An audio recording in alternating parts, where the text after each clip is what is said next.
Hello दोस्तों, स्वागत है आपका अपने यूट्यूब चैनल अनुराग मैथ्स 2510 पर। जैसा कि हमने एक क्लास कर दी है, इसी के आगे बढ़ाते हुए हम आज दूसरी क्लास करेंगे। ठीक है दोस्तों, ये हमारी क्लास की पीडीएफ हमारे टेलीग्राम चैनल AK ऑफिशियल पर आपको मिल जाएगी। ठीक है दोस्तों, किसमें मिल जाएगी? AK ऑफिशियल पे मिल जाएगी। AK ऑफिशियल, ठीक है दोस्तों, 2510। ठीक है दोस्तों, आप सर्च कर लेना टेलीग्राम पर जाकर और आपको ये पीडीएफ वहाँ पे मिल जाएगी। वहाँ पे और भी सब्जेक्ट की पीडीएफ वगैरह डली हुई हैं, उससे आप डाउनलोड करके आप देख सकते हैं, प्रैक्टिस कर सकते हैं। ठीक है दोस्तों, चलो आगे बढ़ते हैं। इसी को आगे बढ़ाते हुए आज का टॉपिक क्या है?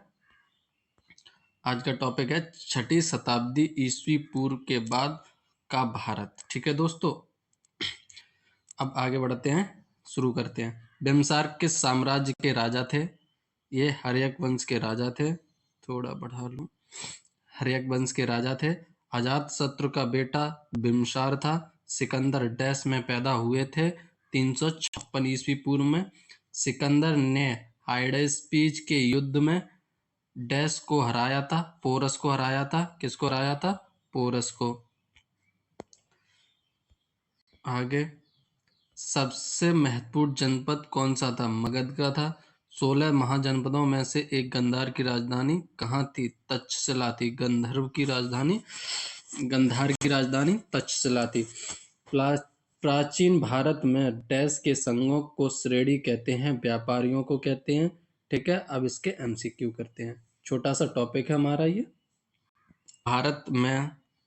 भारत में सबसे पुराना लौह युग जुड़ा हुआ है। कहाँ से जुड़ा हुआ है? भारत में सबसे पुराना लौह युग वो जुड़ा है चित्रित धूसर मृद भांडों के साथ। ठीक है, कहाँ से जुड़ा है? चित्रित धूसर मृद भांडों के साथ से जुड़ा हुआ है। ठीक है दोस्तों, इसकी विवरण देखते हैं। लोहे के प्राचीनता संबंधी साहित्यिक उल्लेखों की पुष्टि पुरातात्विक प्रमाणों से भी हो जाती है।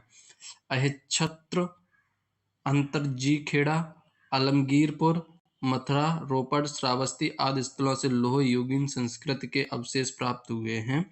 इस काल के लोग एक विशिष्ट प्रकार के बर्तन का प्रयोग करते थे, जिसे चित्रित धूसर मृद भांड कहा जाता है। ठीक है दोस्तों, आगे क्वेश्चन बात करेंगे अगले क्वेश्चन की। 6ठी शताब्दी ईस्वी पूर्व मगध में किसका विशाल भंडार था? बताओ किसका था? ये लोहा का था। लोह का था। और 6ठी शताब्दी ईस्वी पूर्व मगध राज्य में लोह का विशाल भंडार था। ठीक है, आगे, मगध के उत्थान के लिए कौन सा प्रथम शासक उत्तरदायी था? कौन सा शासक था प्रथम उत्तरदायी? बिम्बसार। ठीक है, इसकी विवरण देखते हैं इसका। बिम्बसार मगध की गद्दी पर 544 ईस्वी पूर्व में बैठा था। इसने राजगृह का निर्माण कर उससे अपनी राजधानी बनाया।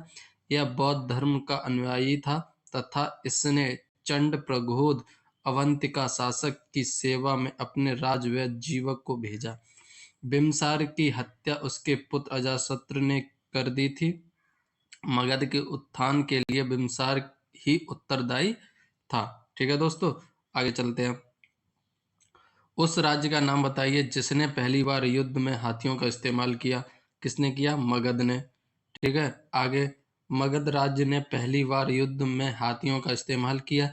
मगध राज्य में अब पाए जाने वाले जंगलों में हाथी पर्याप्त संख्या में थे, जिनका प्रयोग मगध सेना में किया गया। आगे क्वेश्चन, प्राचीन काल में स्त्रोत सामग्री लिखने के लिए प्रयुक्त भाषा क्या थी? तो वो थी संस्कृत। प्राचीन काल की भाषा ही संस्कृत है। ठीक है, आगे क्वेश्चन नंबर अगला, हेरोडोटस को माना जाता है, क्या माना जाता है? इतिहास का जनक माना जाता है। ठीक है दोस्तों, आगे चलते हैं। अगला क्वेश्चन, एलेक्जेंडर सिकंदर जिसे बोलते हैं और पोरस ने लड़ाई लड़ी थी, कहाँ पे लड़ी थी? हाइडेस्पीज में लड़ी थी। ठीक है दोस्तों, अभी हमने किया था, पर लेकिन लड़ी तो 2-3 जगह थी, तो हमारा ऑप्शन 2 जगह सही है, A और B। झेलम में भी लड़ा था उसने और पोरस को हराया था। आगे क्वेश्चन, किसकी सेना ने ग्रीक शासक सिकंदर के साथ झेलम नदी के तट पर मुकाबला किया? किसने किया? पोरस ने किया था। ठीक है, ग्रीक शासक था वो। अगर पूछ ले ग्रीक शासक कौन था, तो था अयोध्या के धार्मिक पाठ का नाम क्या है? अयोध्या का मूसा संहिता, मूसा संहिता। ठीक है, इसका थोड़ा विवरण देख लेते हैं। अयोध्या के धार्मिक पाठ का नाम मूसा संहिता है और इनका पूजा स्थल सिनागोस के नाम से जाना जाता है। त्रिपिटक बौद्धों का और जैन अवेस्ता पारसियों का पवित्र ग्रंथ है। ठीक है, पारसियों का सबसे महत्वपूर्ण ग्रंथ कौन सा है? जैन अवेस्ता। ठीक है दोस्तों, आगे चलते हैं।